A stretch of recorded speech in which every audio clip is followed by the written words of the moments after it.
My husband drives from Redwood City to San Jose, that it takes about 40 minutes every morning. It's like a long trip for us. It's a long driving every day, every morning, every afternoon.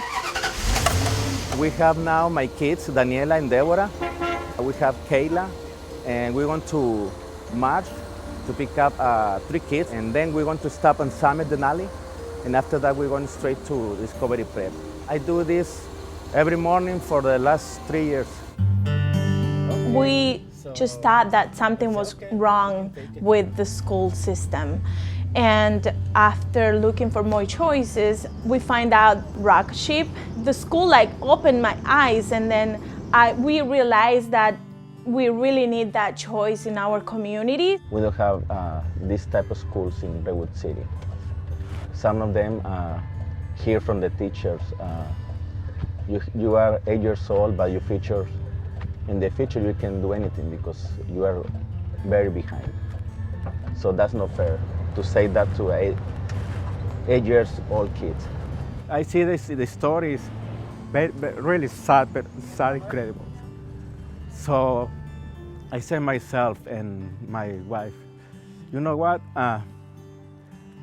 These families are the same to us, but they can do a great thing in San Jose, and we can start something like right here. They spent months and months pounding the pavement, eventually reaching out to like 900 parents, building this big parent organization that eventually started doing meetings with school board members and other elected officials. So many parents, they think like they don't have the right to ask for something. So we tell them that we do have the right to speak and to say and to ask, and someone has to hear it from us. When they started, I think there was a lot of opposition in the community to this sort of thing happening, because they were able to get so much broad community support that the public officials came around and saw that there's really a need for this. Down! When parents are really at the front leading these kinds of efforts, a lot of the political opposition often goes away. Yeah, guys, clap it up for yourselves.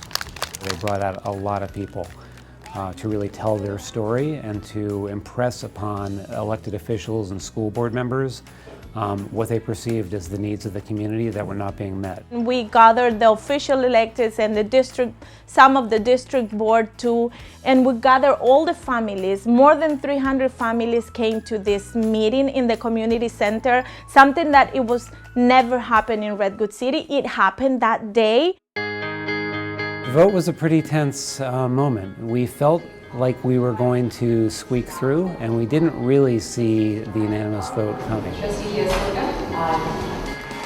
I think from a community like North Fair Oaks, an unincorporated community that really hasn't had a lot of strong voices in its history, they're turning into that voice. They're becoming that voice because they're so outspoken, they're so active. We're very happy and excited that we are welcome keeping Rocketship to our community, Redwood City, after working for over 2 years. It was never about them. It was never specifically about just their children.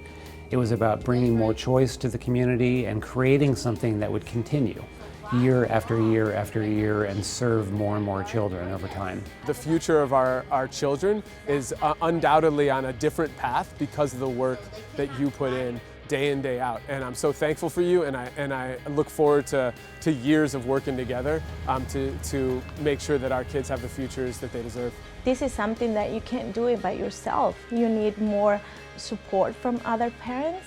We got the 2 schools approved, and we did it together, and that's amazing.